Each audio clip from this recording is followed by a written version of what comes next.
வணக்கம். சிவன் ஸ்டோரிஸ் 242.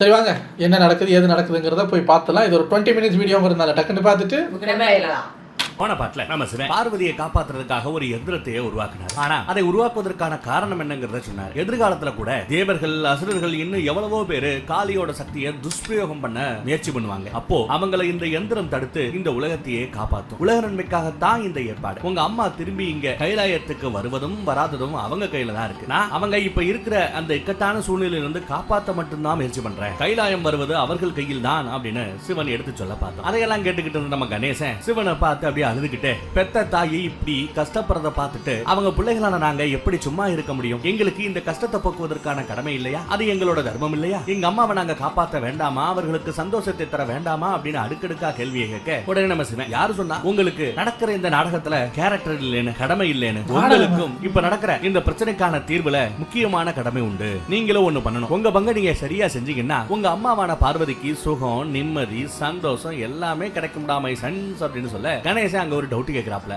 அம்மாவோட 9 சொரூபங்கள் என்னென்னப்பா அப்படின்னு டவுட் கேட்க, பார்வதிக்கு பல ரூபங்கள் இருக்கு. ஆனாலும் அதுல குறிப்பா ஒரு 9 சொரூபங்களை ஆராதனை பண்ணும்போது பார்வதி ரொம்ப சந்தோஷப்படுவாங்களா. சைலபுத்ரி, பிரம்மச்சாரிணி, சுந்தரகாந்தா, புஷ்பந்தா, ஸ்கந்தமாதா, காத்தியாயினி, காலராத்திரி, மகாகௌரி, சித்திதாத்ரின்னு சிவன் நவ துர்க்கைகளோட பெயரை சொல்லி மட்டும்தான் எனக்கு தெரிஞ்ச பேரு. அது என்ன காலையில ராத்திரி அப்படி வந்தா எப்படி இருக்க? தூங்கிட்டே இருக்கலாம். நைட்டு பூரா தூங்கிட்டு காலையில எந்திரிச்சோடனே காலையில ராத்திரி அப்படின்னு அடுத்துக்கிட்டே இருக்கலாம். கால ராத்திரி இங்க வரமாட்டாங்க. அதை கேட்க கேட்க கேட்க முருகனுக்கும் கணேசனுக்கும் மனசுல நம்பிக்கை பிறக்கிறது. நாங்க அம்மாவுக்காக கண்டிப்பாக அந்த நவதுர்க பூஜையை செய்வோமப்பா, எங்களை ஆசீர்வாதம் பண்ணுங்கப்பா அப்படின்னு வேண்ட, பார்வதியை சந்தோஷப்படுத்துவதற்காக யாரு பூஜை பண்ணாலும் அவங்களுக்கு எப்பவும் இந்த சிவனோட துணை நிச்சயமாக இருக்கும் அப்படின்னு சொல்லிட்டு மறைஞ்சிடறாரு. அடுத்து இந்த பக்கம் குகையில மல்லா தான் தம்பிக்கு சோறு ஊட்டினா தம்பி சாப்பிட மாட்டேங்கிறான். டேய் ஏன்டா சாப்பிடாம இருக்க? எவனோ ஒருத்தன் வந்து ஒன்னு அடிச்சு போட்டான்னா, அந்த அகோரா ஒன்ன வந்து அடிச்சு போட்டான்னா திருப்பி அடிப்பதற்கான வாய்ப்பு கிடைக்கும்டா. அதையே நினைச்சுக்கிட்டு இருக்காரு. ஜாலியா இருன்னு தம்பிக்கு அட்வைஸ் போடுவாரு. ஆனா தம்பியோ எப்படி ஜாலியாக இருக்க முடியும்? இப்ப அந்த அகோரா எங்க இருக்கானோ என்ன பண்றானோ தெரியல அப்படின்னு சொல்லி புலம்ப, அவன் எங்க இருப்பான் அப்படிங்கிறது எனக்கு தெரியுங்கிறாப்ல மல்ல. அதிபயங்கரமான ஒரு காட்டுக்குள்ள மனுஷங்க என்ன, பறவைகள், விலங்குகள் கூட போக பயப்படக்கூடிய ஒரு காட்டுக்குள்ளதான் அவன் இருக்கணும். அங்க இருக்கிறவங்களுக்கு அந்நியர்கள் உள்ள நுழையிறது பிடிக்காது. அப்படியும் மீறி உள்ள போனா அவர்களோட கதி அதோ கதிதான். அந்த இடத்துக்கு தான் இப்போ அகோரா போக வாய்ப்பு இருக்கிறது அப்படின்னு சொல்ல, அதே சமயம் இந்த பக்கம் நம்ம அகோரா காட்டுக்குள்ள நுழைஞ்சு காளி சிலை எங்க இருக்குன்னு தேடிக்கிட்டு இருக்கிறார். அப்போ அங்க இருக்கிற காட்டுவாசிகள் எல்லாம் அம்பு முனையில அகோராவை சுத்தி வளைச்சிடறாங்க. அகோரா மாட்டிக்கிறாரு. அந்த பக்கம் அண்ணன் சொல்றதெல்லாம் கேட்டு தம்பி மணி, ஆஹா அற்புதம், அப்போ பார்வதி தேவி என்னை விட்டுட்டு போக மாட்டாங்கல்ல, காளி மாதா நம்ம கூட தான் இருப்பாங்கல்ல அப்படின்னு சொல்லி சந்தோஷப்படுறான். கட் பண்ணா தேவலோகத்துல நம்ம இந்திரை எப்பவும் போலவே இப்ப நாம நம்ம கண்களாலேயே அகோராவோட சக்தியை பார்த்துட்டோம்ல, அகோராவால தன்னை தானே காப்பாத்திக்க முடியும், காளியையும் காப்பாற்றக்கூடிய சக்தி இருக்கிறது. அப்படி இருக்க நாம் ஏன் அகோராவை பத்தி கவலைப்படணும் அப்படின்னு கேட்கிறோம். அதே சமயம் நம்ம தேவகுரு பிரகஸ்பதியோ, என்ன இந்திரா ஓவர் குஷியா இருக்கிற, காளி மாதா காப்பாற்றப்பட போகிறார்கள், உலக நன்மை நடக்க போகிறது அப்படின்னு நினைச்ச சந்தோஷமா? இல்ல உன்னோட இந்திர ராஜா அப்படிங்கிற அந்த பதவிக்கு மல்லாவும் மணியும் போட்டிக்கு வர மாட்டாங்க, இனி ஆபத்து இல்லங்கிற திருப்தியா அப்படின்னு கேட்கிறாரு. உடனே ஏன் குருவே, ஏன் இந்த ரெண்டையும் நினைச்சு நான் சந்தோஷப்படக்கூடாதா என்ன? எனக்கும் பிரச்சனை இல்ல, உலகத்துக்கும் பிரச்சனை இல்லைன்னா நான் சந்தோஷப்படத்தான் போறேன் அப்படிங்கிற மாதிரி பேசுறாப்ல. ஆனாலும் இந்திரா நீ கொஞ்சம் ஞாபகம் வச்சுக்கணும், என்னன்னா இன்னும் முழுமையாக எந்திரம் ஸ்தாபிக்கப்படல. அதே மாதிரி அந்த மல்லா மணியோட கதையும் இன்னும் முடியல. இனி முடிவு காளி மாதாவோட விருப்பத்துல தான் இருக்குன்னு நம்ம குரு சொல்ல, இந்த ஆளுக்கு வேற வேலை இல்ல, நாம கொஞ்ச நேரம் சந்தோஷமா இருக்கிறது இவனுக்கு அங்க இருக்கிற நம்ம குருவோ, சூரிய தேவனோ, அக்னி தேவனோ கூட இந்த பையன் திருந்தவே மாட்டாங்க அப்படிங்கிற மாதிரி நினைக்கிறாங்க. யார? இந்திரன். அதுக்குள்ள நம்ம இந்திர ஐயோ தெரியாதனமா வாய விட்டுட்டோமோ அப்படின்னு நினைச்சிட்டு அப்படியே பேட்ட மாத்திரம். நான் என்ன சொல்ல வந்தேன்னா, அந்த சிம்மாசனத்துல நான் உட்கார்ந்தாதான் எல்லா தேவர்களையும் அப்புறம் இந்த உலகத்தையும் என்னால கவனிச்சுக்க முடியும். சிம்மாசனம் இல்லைன்னா எனக்கு சக்தியே இருக்காதே, அப்புறம் எப்படி என்னால இந்த உலகத்துக்கு நன்மையை செய்ய முடியும், உலகத்தை எப்படி பாதுகாக்க முடியும்னு ரொம்ப உலகத்தின் மீது பேசி குரு பிரகஸ்பதியவே நம்ப வைக்க முயற்சி பண்றாரு. உருட்டுன்னு உருட்டுறாரு. சூரியனும் அக்னியுமோ பயமில்ல, இன்னைக்கு பயங்கரமா நடிப்பை கொட்டுறானே, இவன் நடிப்புக்கு ஆஸ்கார் அவார்டு கொடுத்தாலும் ஆச்சரியப்படுறதுக்கு இல்லைங்கிற மாதிரி ஒருத்தர் பாத்துக்கிறாங்க. கட் பண்ணா அகோராவை பிடிச்சிட்டு வந்து ராஜா முன்னாடி காட்டுவாசியை நிப்பாட்டிட்டு, ராஜா இவன் நம்ம இடத்துக்குள்ள அத்துமீறி நுழைஞ்சிருக்கான், என்னடா அப்படின்னு விசாரிச்சா காளி சிலையை தேடி வந்திருக்கேங்கிறான். என்னன்னு விசாரிங்க அப்படிங்கிறாங்க. உடனே அவர், ஏண்டா ஒருத்தன் அனுமதி இல்லாம உள்ள நுழைஞ்சிருக்கான், அவனை அங்கேயே போட்டு தள்ளுறதை விட்டுவிட்டு இப்படி உசுரோட கொண்டு வந்திருக்கீங்க அப்படின்னு அந்த காட்டுவாசிகளை திட்டிவிட்டு காட்டுவாசி ராஜா அகோராவை பார்த்து, நான் இங்கு நியமிக்கப்பட்டிருக்கிறதே உன்ன மாதிரி ஒரு ஆளால, இங்க இருக்கிற சூழல் மாற்றப்படக்கூடாது அப்படிங்கிறதுக்காக தான். எவனாவது காளி சிலையை தேடி வருவீங்கன்னு எனக்கு தெரியும், அதனாலதான் காளி சிலையவே எடுத்து நான் வேற ஒரு பக்கம் மாத்தி வச்சுட்டேன். உனக்கு மறுபடியும் அந்த காளி சிலை தேவைன்னா அதுக்கு மல்யுத்தத்துல என் ஆளு கூட நீ சண்டை போடணும், என் ஆளு கூட சண்டை போட்டு அவனை ஜெயிச்சிட்டேன்னா உன் கோரிக்கையை நிறைவேற்றுறேன், என்ன சண்டைக்கு தயாரா அப்படின்னு ராஜா கேட்க, ஓ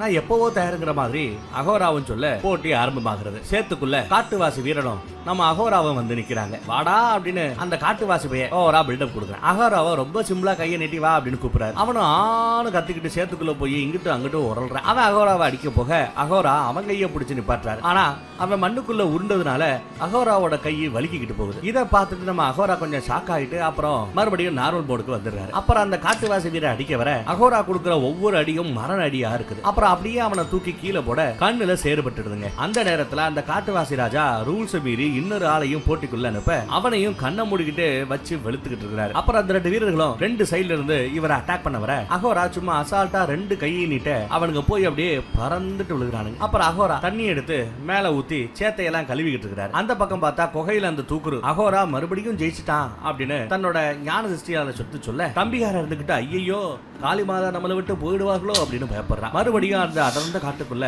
அகோரா நடந்து முடிஞ்ச அந்த போட்டியில ஜெயிச்சதுனால காட்டுவாசி ராஜாவே காளி சிலையை போய் காளி சிலைக்கு நீராபிஷேகம் பண்ண எந்திரத்துக்குள்ள இருக்கிற பார்வதி தேவியை சுத்தி இருந்த இன்னொரு பக்கத்து காளியோட கோபமும் தணிஞ்சு அவங்க நார்மல் ஆகிறாங்க. அடுத்து நம்ம சிவன் இந்த மகிழ்ச்சியான செய்தியை கைலாயத்துல இருக்கிற நான் பசங்க கிட்ட சொல்ல எல்லாரும் சந்தோஷப்படுறாங்க. நம்ம சிவனும் மனசுக்குள்ளவே இன்னும் 2 கட்டம் தான் பேலன்ஸ், கொஞ்சம் பொறுத்துக்கோ பார்வதி, இன்னும் சில நாட்கள்ல நீயே அந்த எந்திரத்தை உடைச்சுக்கிட்டு வெளியில வந்துருவ அப்படின்னு நம்ம சிவன் நினைக்கிறாரு. அங்க சரியா நம்ம நாரதரும் பிரம்மாவும் வந்துடுறாங்க.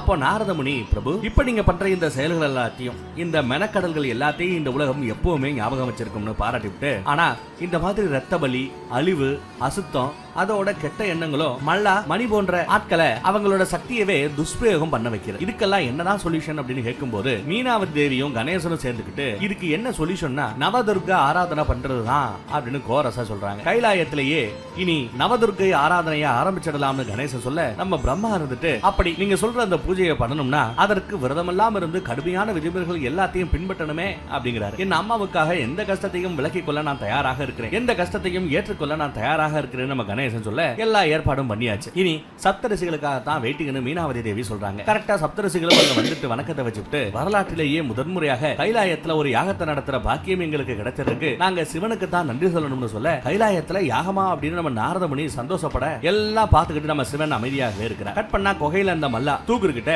இந்த முறை அடுத்த அகோரா எங்க போறான் அப்படின்னு கேக்குறாப்ல. கேட்டுட்டு இந்த தடவை நானே களத்துல இறங்க போறேன், அந்த அகோராவா இல்ல நானாவா, எப்படி அந்த அகோராவா இல்ல நானா, ஒரு கை பாத்துறலாம் அப்படின்னு சவால் வர்றான். போன பாட்டில் நம்ம நாரதரு எது கைலாயத்துல யாகமா அப்படின்னு ஒரு டவுட் கேட்டாரு. அதற்கான காரணம் இருக்கிறது. பொதுவா யாகம் எல்லாம் விஷ்ணு பகவானுக்கு தான் செய்வாங்க, சிவனுக்குன்னு தனியா யாகம் எல்லாம் எதிர்பார்க்கவே மாட்டார். யாகத்தை பெருசா அவர் கண்டுக்கிறதும் இல்ல. இவரை கும்புறதுக்கு வெறும் சாம்பலும் வில்வையிலையும் போதும்னு நாம ஏகப்பட்ட எபிசோட்ல சொல்லி இருக்கிறோம். கைலாயத்துல இதுவரை யாகம்னு ஒண்ணு நடந்ததே கிடையாது. அதனாலதான் நாரதர் ஆச்சரியப்பட்டு கேட்டிருப்பாரு. அதுக்கு இந்த எபிசோட்ல நம்ம சிவன் பதில் சொல்கிறார். நாரதரே, நான் ஒண்ணு யாகத்துக்கு எதிரானவன் கிடையாது. ஆடம்பர யாகம் என்கிற பெயர்ல இயற்கையை அழிக்கிறாங்களே அந்த மாதிரி யாகங்களுக்கு தான் நான் எப்பவுமே எதிரானவன். எந்த ஒரு யாகம் சுயநலத்துக்காக பண்றாங்களோ, எந்த ஒரு யாகத்துல இந்த உலகத்து ஜீவராசிகள் உண்ணக்கூடிய உணவுகளை எல்லாம் யாகம்ங்கிற பேர்ல இயற்கையை அழிச்சா சிவனுக்கு கோபம் வருமாமா. அப்ப ராமரை வச்சு ஒரு அரக்கிய போட்டு தள்ளினீங்க, அந்த அரக்கி எதுக்காக போராடினாங்க? இந்த யாகம்ங்கிற பேர்ல என் காட்டுல இருக்கிற மரத்தை எல்லாம் வெட்டுறாங்க. அப்ப வெக்கேஷனுக்கு போயிருக்காரு. அவர் எது செஞ்சாலும் உலக நன்மைக்கு செய்வார். அந்த அறைக்கு எதிர்பார்க்கல செஞ்சுட்டு இருந்தாங்க. எதுக்கு எதிர்பார்த்தாங்க? நீங்க எதுக்கு எதிர்பார்க்கீங்களோ அதுக்கு எதிர்பார்த்தாங்க. அதுக்கு ராமரை வச்சு அவங்கள போட்டீங்களே, ஏன் அது? அது அவங்களுக்கு ஒரு நியாயம். ஏன்னா அவங்க அசுரம் அதானே. உங்களுக்கு அப்ப அந்த இயற்கையை அடிக்கிறதெல்லாம் பிரச்சனை இல்லை, அசுரனா போட்டு தள்ளி பேர்ல தீயில போட்டு கற்கிறார்களோ அந்த யாகங்களுக்கு தான் நான் எதிரானவன். தன்னோட அம்மா திரும்ப வேணும்னு அவங்க பிள்ளைங்க செய்யக்கூடிய யாகத்துக்கும் பக்தர்கள் அவர்களோட அன்னையான ஆதிசக்தியை வேண்டி செய்யக்கூடிய யாகத்துக்கும் நான் எப்படி எதிராக இருப்பேன்? அது நியாயமும் இல்ல, தர்மமும் இல்ல. அம்மா இல்லாம தவிக்கிற அவங்க பிள்ளைங்க செய்யற யாகத்தாலையும் பக்தர்கள் தான் பக்தியோட செய்யக்கூடிய அந்த யாகத்தாலையும் பார்வதிக்கு தன்னோட பிள்ளைகளை பத்தியும் குடும்பத்தை பத்தியும் பக்தர்களோட அன்பை பத்தியும் ஒரு நினைப்பு உண்டாகும். பார்வதிக்கு சந்தோஷமும் அமைதியும் கிடைக்கிறதுக்கான வழியே இப்ப செய்யக்கூடிய இந்த யாகம் தான் நம்ம சிவன் நாரதர் கிட்ட அவரோட டவுட்டுக்கான பதில சொல்லி கிளியர் பண்றாப்ல. இங்க கட் பண்ணா என்னடா இன்னும் நம்ம இந்திரனை காணமே அப்படின்னு பார்த்தா கரெக்டா காமிக்கிறாங்க. யாகம் பண்ற அந்த நியூஸ் கிடைச்சு குரு பிரகஸ்பதி சந்தோஷப்பட்டுக்கிட்டு இருக்க அவர்கிட்ட இந்த இந்திரன் இந்த சிவன் என்னதான் பண்ணிக்கிட்டு இருக்காரு, அங்க போய் அந்த மல்லாவை தடுத்து தண்டிக்கிறத விட்டுவிட்டு இங்க வந்து யாகம் பண்ணலாம் ஈயம் பண்ணலாம் அப்படின்னு தேவையில்லாத சேட்டை செஞ்சுக்கிட்டு இருக்காரு அப்படின்னு சிவனையே குறை சொல்ல நம்ம குரு பிரகஸ்பதி கொஞ்சம் டென்ஷன் ஆயிட்டு இந்த யாகத்தோட மகத்துவத்தை பத்தி நான் சொல்றேன்டா, உனக்கு புரிய வைக்க முயற்சி பண்றேன்டா. கணேசனும் முருகனும் இப்ப பண்ண போற அந்த யாகத்தால அவங்களுக்கு மட்டும் இல்ல பார்வதிக்கு மட்டும் இல்ல துர்க்கை அம்மனோட 9 சொரூபங்களோட சாந்தியும் கிடைக்கும், அந்த 9 சொரூபங்களோட ஆசையும் கிடைக்கும். இது அவர்களை அமைதிப்படுத்தலாம், அவர்களின் கோபத்தை குறைக்கலாம், இந்த உலகத்துக்கு ஒரு நல்ல பாக்கியமும் கிடைப்பதற்கான வாய்ப்பும் இருக்கிறது அப்படின்னு எடுத்து சொல்ல, அட போங்க பாஸ், இந்த உலகத்துக்கு பாக்கியம்னு ஒண்ணு கிடைக்கிறோம்னா அந்த மல்லாமணி அவங்க சாவுல தான் கிடைக்கும் அப்படின்னு நம்ம இந்திரன் சொல்றான். குருவோ டேய் மங்குஸ் மண்டையா, உனக்கு எத்தனை தடவை சொன்னாலும் தெரியாது. இப்பதானே நம்ம சிவன் சொன்னாரு தீய எண்ணங்களையும் நெகட்டிவ் தாட்சை பத்தியும் சிந்திக்காம நல்லது நினைக்கிறோம்னு. ஆனா நீ சிவன் எதை செய்ய கூடாதுன்னு சொன்னாரோ அதைத்தான் நீ செஞ்சுக்கிட்டு இருக்கிற. அதுலயும் குறிப்பா நீ என்னோட சிசிய பிள்ளையா இருந்துகிட்டு இப்படி பண்றது எனக்கு சுத்தமாக பிடிக்கல அப்படிங்கிறாரு இந்திரன் கிட்டே. இந்திரனும் எதுவும் பேசாம இனி இந்த ஆள்கிட்ட பேசி பிரயோஜனம் இல்ல, அந்த சிவனும் ஒண்ணும் பண்ண மாட்டாரு, நாம தான் மல்லாவை தடுத்து நிறுத்தியாகணும்னு மனசுக்குள்ளேயே நினைச்சுக்கிட்டு ஏதோ குட்டிகளாட்டா பண்ண போறான். இந்த பக்கம் குகையில மணி மட்டும் தனியா இருக்கிறான். அவன் காளி தாயே அந்த அகோராவை கொல்ல நீங்க தான் எங்க அண்ணன் மல்லாவுக்கு உதவி பண்ணணும், உன்னோட பரம பக்தன் பாசத்துக்குரிய மகன் நான் தானே தாயே, உங்க பையனான என்னையே அந்த அகோரா அடிச்சுட்டான், ரொம்பவே அடிச்சுட்டான், எம்புட்டெல்லாம் வலிக்கு தெரியுமா, அவன் சக்திசாலி தான் ஒத்துக்கிறேன், ஆனா என்ன மாதிரி ஒரு வீக்கானவன் கிட்ட சண்டை போடுறது அடிக்கிறது இதெல்லாம் நியாயம் இல்ல தாயே, அதனால நீங்க அவன் பக்கம் போக கூடாது, எங்க பக்கம் இருந்து எங்களுக்கு மட்டும் தான் உதவி பண்ணணும்னு ஸ்கூல் பையன் மாதிரி காளி சிலை கிட்ட கம்ப்ளைண்ட் பண்ணிக்கிட்டு இருக்கிறான். அந்த பக்கம் அந்த அண்ணங்கார மல்லா தன்னோட கேங்கு கூட காட்டுக்குள்ள நடந்துகிட்டு இருக்க தூக்குரு அந்த பயபுல தான் அவங்களுக்கு வழி சொல்லி கூட்டு போயிட்டு இருக்கான். அந்த அகோரா எங்க இருக்கா, இன்னும் எவ்வளவு நேரம் ஆகும் அப்படின்னு எல்லாம் கேட்க அகோராவை பத்தி என்னோட எதிர்காலத்தை கணிக்கக்கூடிய சிருஷ்டியில ஒன்னும் அவனை பத்திய டீடைல் இல்ல, அவனை பத்தி எதுவும் எனக்கு தெரியல, அவன் எங்க இருக்கான் என்ன பண்றாங்கிறதெல்லாம் எனக்கு சரியா தெரிய மாட்டேங்குது அப்படிங்கிறாப்ல. உடனே மல்லா உன்னோட சக்தியே எதிர்காலத்தை கணிக்கக்கூடியது தானே, எதிர்காலத்தை பார்க்கக்கூடியது தானே, அப்படி இருக்க அகோரா விஷயத்துல மட்டும் ஏன் உன் சக்தி இப்படி சொரப்புது அப்படின்னு மல்லா ஆத்திரத்தோட கேட்கிறான். அதுதான் எனக்கும் ஒன்னும் புரியல மல்லா, ஆனா ஒண்ணு எந்திரத்தை பினிஷ் பண்ணணும் அப்படின்னா அவன் போக வேண்டிய இடம் என்னன்னு எனக்கு தெரியும், யாரை மீட் பண்ணுவான்னு எனக்கு தெரியும், ராஜா குமாவன் அப்புறம் தானவ் அப்படின்னு 2 கேரக்டரை இன்ட்ரோ பண்ண அவங்க கிட்ட அகோரா போறதுக்கு முன்னாடி நாம போகணும்னு சொல்லிட்டு மல்லா முன்னேறி போற சமயம் ஒரு பெரிய பாம்பு மல்லா மேல அப்படியே சீறிட்டு வருதுங்க. அப்ப மல்லா பக்கத்துல நின்னுட்டு இருந்தவனை பிடிச்சு அவனுக்கு முன்னாடி இழுத்து விட பாம்பு அவன் தலையில கொத்து இவன் எஸ்கேப் ஆயிடுறான். அப்புறம் அந்த பாம்பை கொன்னுட்டு என்ன யாராலையும் தடுக்க முடியாது, தேவனா இருந்தாலும் சரி எவனா இருந்தாலும் சரின்னு சொல்லிட்டு நடக்க ஆரம்பிக்கிறான். இந்த குத்தை யாரு பண்ணா அப்படின்னு பார்த்தா நம்ம இந்திர பயபுலதான். அனுபவம் மாட்டாரு, ஒரு பிளான் கூட ஒழுங்கா பண்ண மாட்டியாரா,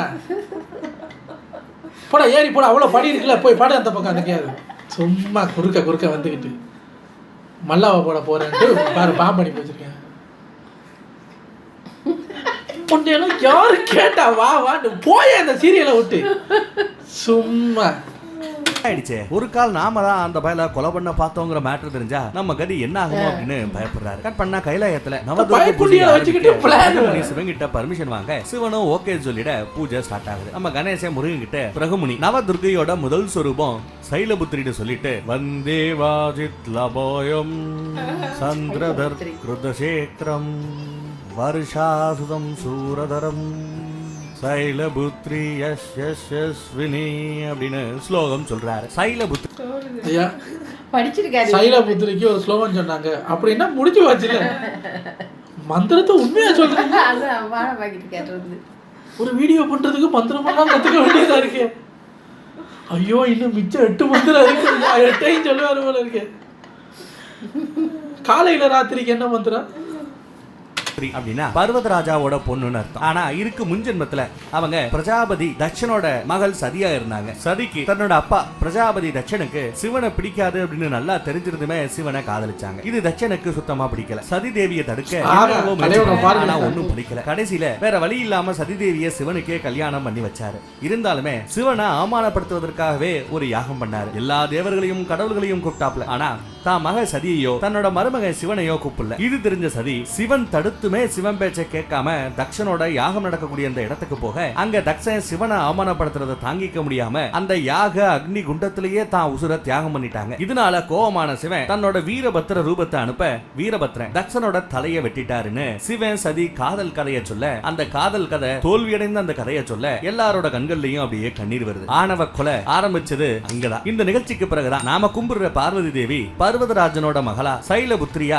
மறுஜென்மம் எடுத்தாங்க. இந்த ஜென்மத்துலதான் சிவனுக்கும் பார்வதி தேவிக்கும் மறுபடியும் கல்யாணம் நடந்துச்சுன்னு நவதுர்க்கியோட முதல் சுரூபமான சைலபுத்திரிய பத்தி பிரகுமுனி எடுத்து சொல்ல அந்த சைடு எந்திரத்துக்குள்ள மாட்டிக்கிட்டு இருக்கிற பார்வதி தேவியும் இந்த பக்கம் இருக்கிற நம்ம சிவன் கிட்ட ஏதோ மனசுக்குள்ளேயே பேசிக்கிறாங்க. சுவாமி, என்ன சந்தோஷப்படுத்துறதுக்காக நீங்க எவ்வளவு முயற்சி எடுக்கிறீங்க. இனி வருங்காலத்துல நீங்க தொடங்கின மாதிரியே யாராவது நவதுர்க பூஜை செஞ்சாங்கன்னா நான் சந்தோஷப்பட்டு அவங்களுக்கு என்னோட அருளையும் ஆசியும் நிச்சயமாக கொடுப்பேன் அப்படின்னு சொல்றாங்க. அடுத்து இந்த பக்கம் இதுதான் சைலபுத்திரியோட கதை. நவ துர்க்கையோட முதல் சொரூபமான சைலபுத்திரிய நினைச்சு இனி தியானம் பண்ணுவோம். இது முதல் நாள் வழிபாடு தான். இந்த முதல் நாள் வழிபாடு தான் நம்மளோட சுயத்தையே மூலாதார சக்கரத்தோட இணைக்குது. யோக கலையோட ஆரம்பமும் இங்க இருந்து தான் தொடங்குது. சரி, இனி தியானம் பண்ணுவோம்னு எல்லாரும் கண்களை மூடி சைலபுத்திரிய வணங்குறாங்க. இதையெல்லாம் நம்ம சிவன் ஒரு சீட்ல உட்காந்துக்கிட்டு பாத்துக்கிட்டு தான் இருக்கிறாப்ல. கட் பண்ணா அந்த தானம் மிகப்பெரிய சக்திசாலியாக இருக்கிற ஒருத்தவனோட கோட்டைக்கு வந்திருக்கிறாங்க மல்லாவும் அவனோட கேங்கும். அங்க இருந்த சேவையன் கிட்ட போய் ஓ ராஜாவை வர சொல்லுன்னு மல்லா சொல்ல, அவனும் போய் ராஜா கிட்ட இவங்க வந்ததை எடுத்து சொல்றாப்ல. இப்பதான் அந்த ராஜா யாருன்னு காமிக்கிறாங்க.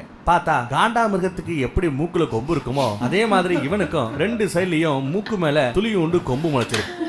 துளி உண்டு நான் களத்துல அது வந்து இல்ல ஆட்டு புழுக்கன்னு நினைக்கிறேன். இப்பதான் கொஞ்சம் குண்டு குண்டா இருக்கு. நீங்க வேற சொல்றீங்கல்ல காண்டா மிருகம் புழுக்க, அதை எடுத்து ஒட்டி வச்சிருக்காங்க. டிசைன் வேற அதுல. இவருக்கு ஏன் தெரியுமா மண்டையில கொம்பு முளைக்கல? வலிக்கிறோம் முடி இல்ல ஸ்ட்ராங்கா பிடிக்கிறதுக்கு, அதனாலதான் மூக்குல வச்சிருக்காரு. ஆனா இவருக்கெல்லாம் கண்ணாடி போட்டா ஒரு பிரச்சனை இல்லை, வராது கீழே. இப்படியே பிடிச்சிக்க அந்த கொம்பு ரெண்டு. அவன் மல்லா கிட்ட வந்து அதி பராக்கிரமசாலி, 3 லோகத்திலையும் தன் கட்டுப்பாட்டுக்குள் கொண்டு வர போகிற அகோரி ராஜா மல்லா அவர்களே, வாங்க வாங்க வாங்க வாங்க, வணக்கம் வணக்கம் வணக்கம், என்ன விஷயமா என்ன தேடி வந்திருக்கிறீங்க?